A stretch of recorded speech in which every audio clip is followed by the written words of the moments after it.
Oi, gente, meu nome é Giovana e o tema do nosso grupo é a história e a filosofia da ciência no ensino de física. Bom, como todos sabem, atualmente um dos grandes desafios para os professores de física das escolas é convencer os alunos de que ela não é algo de outro mundo, convencer de que ela foi criada por homens comuns que possuíam o desejo de saber responder o mundo que os cercava. É lógico que a física possui essa complexidade, mas o preconceito que criaram em torno dela dificulta ainda mais a compreensão, que é uma ciência construída ao longo da história pelas necessidades humanas. Mas antes de qualquer coisa, a gente precisa definir o que significa ciência. Oi, gente, eu sou a Beatriz e antes de qualquer coisa, precisamos saber se vamos nos referir à ciência ou às ciências. A palavra no singular nos faz pensar em uma unidade científica. Já no plural, são diversas, tendo essas as suas semelhanças para que se possa ser considerada como ciência. Entendemos disciplinas bastante diferentes entre si como ciência, divididas basicamente em dois grandes grupos: ciências naturais e ciências humanas. Ao tratarmos de história e filosofia da ciência, é das ciências naturais que estamos falando. Ao pensarmos ciência no singular, é inevitável nos questionarmos se existe uma unidade real com métodos comuns entre elas. Pode-se dizer muitas vezes que um método é o que determina o que é a ciência, diferenciando-a, por exemplo, de pseudociências e entre outras crenças. Na história, muitas vezes, a física foi um modelo a ser seguido quanto ao seu método, sendo muitas vezes capaz de orientar as outras disciplinas a um conhecimento dito como seguro. Alguns professores de ciências tendem a apresentar os pontos conclusivos da física, sem se referir aos processos que levaram a essas conclusões. Desse jeito, os professores acabam passando a ideia de que a ciência é absoluta, quando na realidade isso não é verdade. A ciência é mutável e é isso que torna ela um objeto de estudo empolgante, já que surgem novos questionamentos a partir das respostas, e é esse processo que nos faz evoluir no saber. Bom, os primeiros cientistas foram os filósofos, mas antes a reflexão sobre a natureza e os fenômenos que a envolviam era suficiente para justificar os comportamentos naturais. Mas essa reflexão, ela é feita no campo das ideias e na subjetividade de cada pensador. Logo, ela gerava conflito entre os pensadores que discordavam bastante. É comum ouvir que a filosofia é a mãe das ciências. Isso se dá pelo fato da filosofia ser a primeira a dar respostas satisfatórias. Os gregos justificavam a natureza e os fenômenos naturais por meio de mitos, que são narrativas fantasiosas que explicam o mundo como ele é. Mas aos poucos eles foram notando que haviam inconsistências nessas narrativas. Aí os gregos passaram a utilizar critérios para verificar essas narrativas. Os critérios eram desenvolvidos nos pensamentos, porém esses pensamentos baseavam-se nas observações da natureza. A história investiga o passado da humanidade e o seu processo de evolução, tendo como referência um lugar, uma época, um povo ou até um indivíduo específico. Ela ajuda a compreender os fatores que desencadearam as evoluções e os retrocessos ao longo dos eventos históricos. A história e a filosofia foram ferramentas utilizadas para a compreensão e transmissão da ciência. Até o próprio Newton disse uma frase bem famosa sobre isso: "Se eu fui capaz de ver mais longe, é porque estava de pé nos ombros de gigantes." Se Newton teve acesso a esses gigantes, que são anteriores a ele, foi por meio da história. A história que trouxe as reflexões, resultados e propostas que deram a Newton o desejo de ver mais longe. Bom, a ideia de utilizar a história e a filosofia para abordar o ensino de ciências não é tão moderna assim. No século XIX já existiam propostas para a utilização da história e da filosofia. Contudo, existe uma estrutura curricular rígida que algumas vezes impede o professor de inovar e desafiar os alunos abordando esses temas. O uso da história e da filosofia da ciência na sala de aula não propõe a descentralização da ciência, mas apresenta um contexto histórico e filosófico que contribui para o esclarecimento dela. Isso ajuda a desmistificar o que muitos alunos entendem da ciência, já que ajuda a destacar que o ponto inicial dela é indeterminado e o ponto final talvez nem exista. Um exemplo disso é a gravidade, que era desconhecida, mas Newton apresentou e afirmou várias certezas sobre ela. Aí depois veio Einstein e viu que tinha pontos que Newton estava enganado devido à sua ideia de referencial. Além disso, elas ajudam a tirar a imagem do cientista como um ser que passa horas e horas do dia pensando em equações e problemas, e apresenta ele como um ser humano. E também proporciona para o aluno uma aula mais dinâmica, onde apresenta não só a solução do problema. Podemos argumentar que a história e filosofia da ciência favorece o ensino de ciências mais de acordo com a sua verdadeira natureza e, além de tudo, de maior qualidade. Mesmo que o conteúdo não seja abordado diretamente na sala de aula, é essencial o professor dominar a história e filosofia da disciplina a ser ministrada, pois, mesmo que implicitamente, isso contribuirá para a abordagem de diversos conteúdos. Por exemplo, como pode um professor de física desconhecer as revoluções ocorridas ao longo da história de sua disciplina? A história e a filosofia da ciência produzem um benefício considerável para o aluno, mas, infelizmente, a formação dos professores de ciência não abarca a história e a filosofia para que possam ser utilizadas como ferramentas didáticas no ensino de física. Usar a história e a filosofia no ensino de física exige dos professores um aprofundamento nessas disciplinas, um aprofundamento com enfoque na ciência. A história sem percepção científica dos eventos não contribuirá em nada para a ciência. Também não obterá sucesso a filosofia se apresentada fora do campo ontológico e epistemológico. As abordagens conceituais das ciências podem influenciar de forma positiva na sua compreensão, levando em conta sua história e filosofia, como também a sua relação com o cotidiano e com a cultura, sem deixar nunca de abordar o seu caráter social. Esse ensino visa a formação humana, não uma ideologia ou uma doutrina, mas um ser que pense criticamente. As ideologias devem sim ser abordadas, mas como fenômenos históricos que levem o indivíduo à sua própria construção, vendo a ciência como o fenômeno histórico que ela é. A história e a filosofia da ciência no ensino têm o intuito de formar cidadãos mais responsáveis. É necessário que se aborde o conteúdo social da ciência, qual ciência está sendo produzida e o porquê. É claro que se envolve muitas questões, como o educando e o educador, a escola e também o próprio cientista. Se o cientista não se preocupa com as consequências que os seus estudos podem exercer na sociedade, ocorre um sério problema, tanto de ordem moral quanto de sobrevivência das nações. Como nós já vimos, isso não é novidade, e o tema já foi abordado por diversos filósofos, principalmente após a bomba atômica. As guerras continuam sendo uma ameaça até hoje. Colocar a relação que existe entre pesquisa científica e usos militares em segundo plano seria contrária a essa intenção de formar cidadãos mais responsáveis que têm a educação.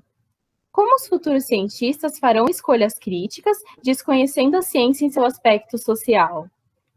Nos parâmetros curriculares do ensino médio, ou PCNs do ensino médio, espera-se que o ensino de física na escola média contribua para a formação de uma cultura científica efetiva, que permita ao indivíduo a interpretação dos fatos, fenômenos e processos naturais, situando e dimensionando a interação do ser humano com a natureza como parte da própria natureza em transformação.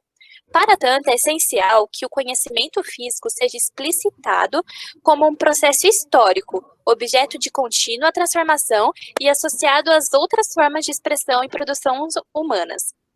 Então, segundo o PCN do ensino médio, a história e a filosofia são ferramentas fundamentais para a construção de um processo cognitivo efetivo. Falemos agora da história. Que tipo de história de fato interessa para o ensino das ciências? Uma história como para um historiador, rica em todos os detalhes, ou apenas uma história com fins de aprendizagem básica? Uma coisa é clara, né? A gente sabe que não devemos reduzir a história da ciência a nomes e datas. Quando usada de forma errada, a história pode prejudicar o aprendizado mais do que ajudar. Ela deve ser entendida como específica no ensino das ciências, uma história centrada nos aspectos conceituais e metodológicos da ciência. Talvez, dessa forma, ela seja mais esclarecedora para a educação científica, levando em conta a natureza da ciência. A história da ciência no ensino de ciências deve levar em conta tanto os aspectos sociais quanto os filosóficos, metodológicos e conceituais.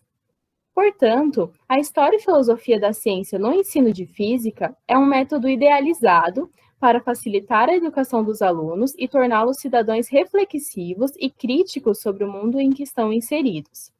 Porém, mesmo com a existência de diversas pesquisas e debates nos meios de discussão sobre o ensino de ciências, ainda surgem questionamentos do tipo: por que utilizar e como utilizar a história e a filosofia no ensino de física? Oi, gente, meu nome é Leonardo. Bom, o estudo da história e da filosofia na ciência pode trazer diversos benefícios. A história promove uma melhor compreensão das concepções e métodos científicos, dando uma contextualização histórica e cultural sobre a qual a teoria foi criada e construída, auxiliando o aluno a compreender a ciência, o porquê e com que base aquilo foi pensado. Por exemplo, a ciência de Galileu e o motivo pelo qual nega sua pesquisa ao fim da vida é facilmente compreendida a partir da compreensão de sua história e seu contexto político. A história e a filosofia podem trazer uma valorização da ciência, partindo da visão de que a ciência é uma importante herança cultural. Valorizando o desenvolvimento cultural e os impactos dos acontecimentos históricos gerados pela ciência, o que para a sala de aula traz uma interdisciplinaridade interessante, tanto para os alunos de humanas quanto os mais ligados à ciência. O conhecimento histórico e filosófico acerca da ciência também traz para o aluno uma relação entre o conhecimento pessoal e científico. As ciências humanas vinculam o saber pessoal ao que o aluno está vivendo, aos impactos disso no dia a dia. Os celulares, os satélites, a internet e as próprias redes sociais são frutos de pesquisas e conhecimento científico, tecnologia na qual a sociedade está inserida. Análises históricas e filosóficas conduzem os alunos às construções de argumentos lógicos e consolidados em fatos, o que ajuda não só o cientista, o professor e os alunos a fazer ciência, mas em descrever e explicar seus estudos. A história e a filosofia na ciência tira a ideia de que os conteúdos são vinculados a uma verdade absoluta, e que a visão sobre o tema sempre foi essa, dando sentido ao buscar científico. Por exemplo, atualmente se acredita que a matéria é composta por átomos, com um núcleo e sua eletrosfera, mas nem sempre foi assim. Antigamente se acreditava que a matéria era composta por 4 elementos, e isso foi sendo modificado ao longo dos anos. Essa visão histórica e filosófica acerca da ciência traz também debates acerca da metodologia do ensino, de todo o ensino na escola, fazendo com que os alunos questionem o método científico e o jeito como o conteúdo é passado nas escolas. Boa tarde, gente. Meu nome é Cauê. E agora vamos discutir um pouquinho sobre os aspectos negativos de ensinar história e filosofia no ensino da ciência. Nós temos 3 grandes argumentos contra o uso da história e filosofia da ciência. O primeiro é que, se mal abordada, pode se tornar a física muito relativa e confusa para a visão do aluno, pois tais contribuições são vistas como exemplo de relativismo e de idealismo que poderiam prejudicar o desafio da generalização da educação em ciências. Ao trabalhar com algumas correntes filosóficas da filosofia da ciência, podemos encontrar teorias que se opõem ou que possuem um extremo idealismo ou um salto entre um contexto histórico de um cientista para outro, que vem a impedir uma generalização acerca do tema estudado, para finalizar o conteúdo, o que pode atrapalhar e confundir o aluno com seu aprendizagem. Outro argumento é a não-verdade científica. Em uma sala de aula, abordamos conteúdos que possuem objetividade, racionalidade e precisão ao abordar um tema. Não precisamos refletir acerca de sua teoria e se ela serve para descrever nosso mundo. Até que ponto compreende-se abrir mão desses valores? Estaríamos dizendo que a verdade científica é de certo modo dispensável, e tudo pode ser relativo à sua teoria trabalhada, o que pode frustrar alunos e professores que acreditam que a física pode escrever a realidade. Mais um argumento é o chamado de meia-história. Alvin, uma socióloga, defende que o objetivo da educação e a ciência são os mesmos, o de promover o conhecimento, como podemos ver em um de seus textos. O objetivo fundamental da educação, assim como da ciência, é a promoção do conhecimento. Enquanto a ciência busca o conhecimento que é novo para a humanidade, a educação busca o conhecimento que é novo para os alunos individualmente. A educação prossegue essa missão de várias maneiras, através da organização e transmissão de conhecimento pré-existente, através da criação de incentivos e ambientes para encorajar a aprendizagem e moldando habilidades e técnicas que facilitam a aprendizagem autônoma e orientam a investigação em direção à verdade. Se o objetivo da educação é orientar a investigação em direção à verdade, qual a necessidade de aprender história, uma vez que o papel da ciência é ensinar ciência? Mesmo que utilize a história no ensino de ciência, qual tipo de história utilizar? Contando apenas os fatos importantes para a aprendizagem, portanto, contando meia história, ou contando todos os fatos históricos, mantendo a integridade dos fatos? Martins e Silva, dois físicos, argumentam que a história no ensino de ciências é reduzida a anedotas e datas, perdendo a devida complexidade e mais atrapalhando do que enriquecendo o ensino. Podemos argumentar como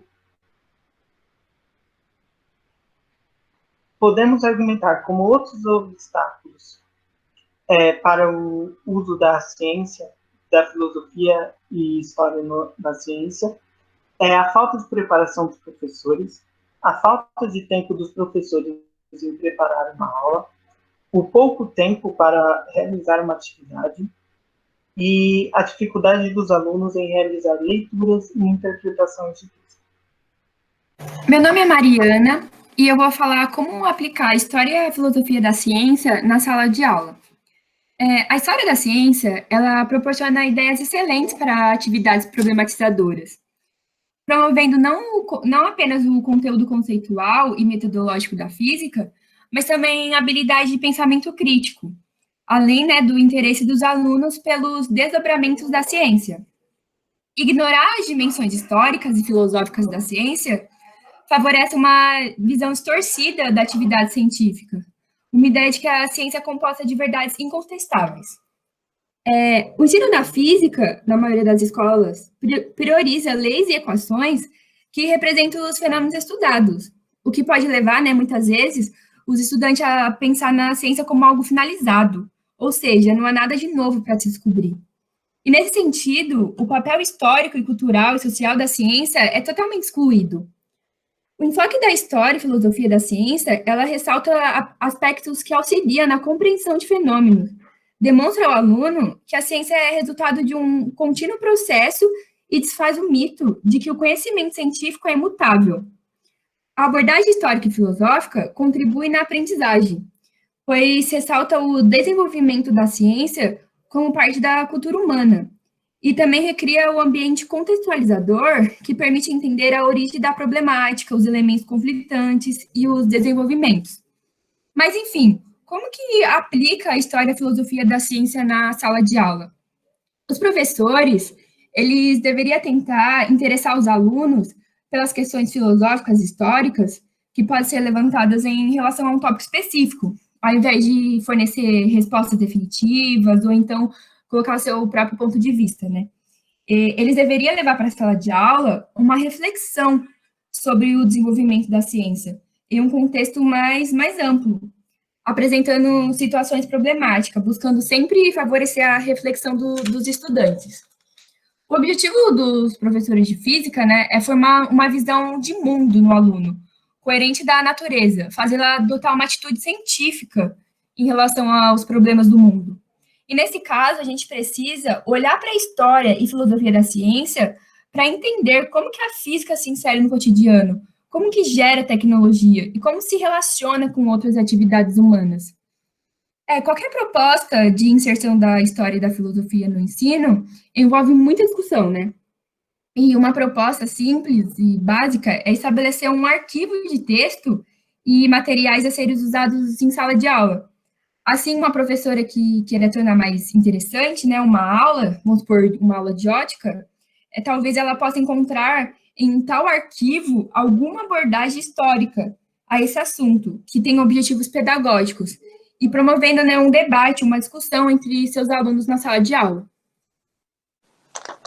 Oi, eu sou a Vitória, e a sugestão do grupo de uma atividade para empregar os conceitos de história e filosofia da ciência é a leitura e a análise do texto do desenvolvimento da luneta, que foi proposto pela dissertação chamada História e Filosofia da Ciência, da Teoria para a Sala de Aula, que é a referência de número 5.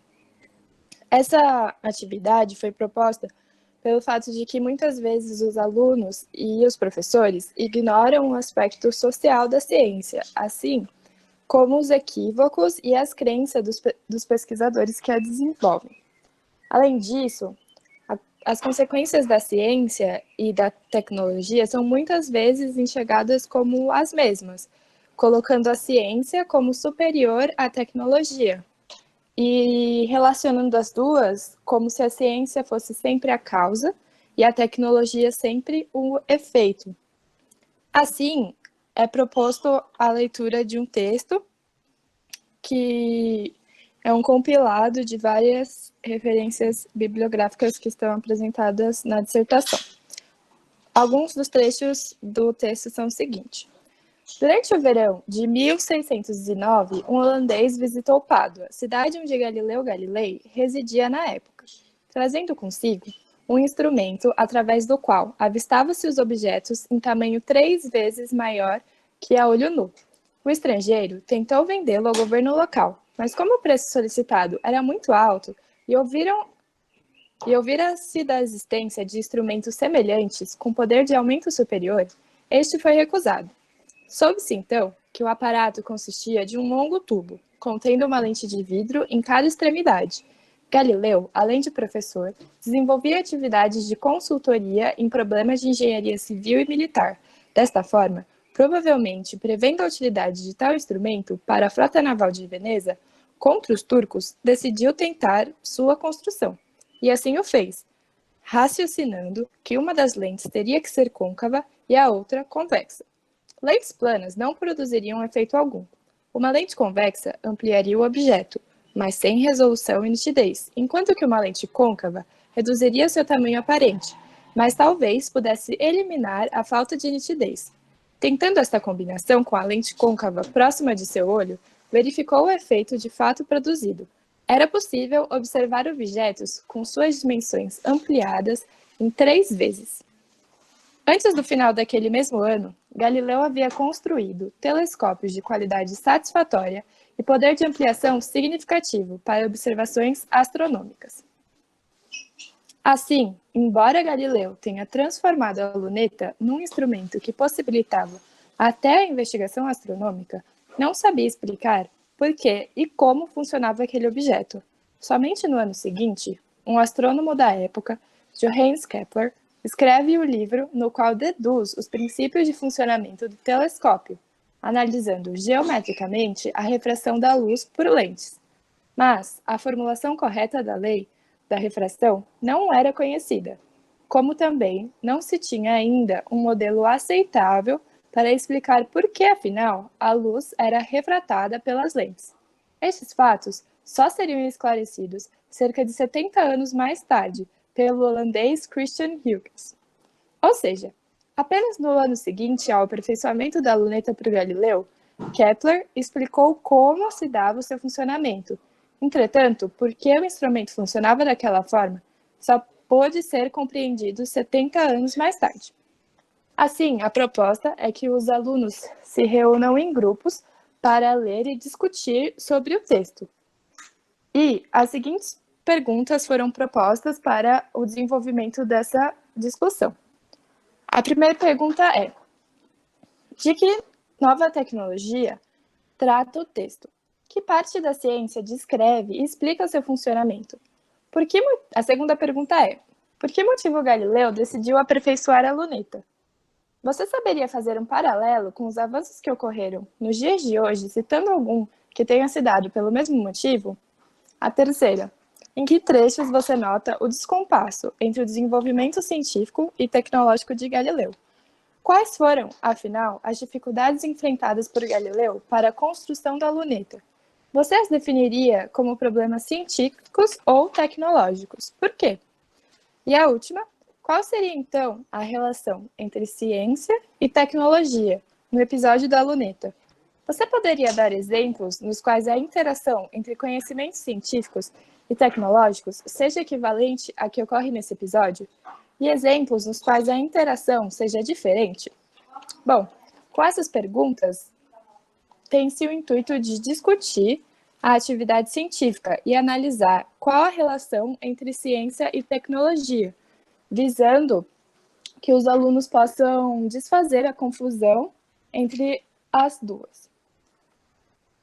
Após a leitura e discussão sobre o primeiro texto, a proposta é aprofundar ainda mais os conhecimentos em relação à tecnologia e à ciência com o segundo texto e uma nova etapa na discussão. O segundo texto é o seguinte: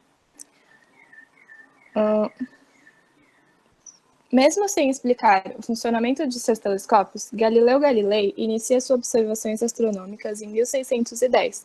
Publica Mensagem das Estrelas, onde afirma que a superfície lunar seria montanhosa, como a da Terra, e não perfeitamente lisa, como se acreditava na época. Além disso, relata a observação de estrelas antes nunca vistas e declara ter descoberto 4 corpos celestes orbitando ao redor de um dos planetas já conhecidos, Júpiter.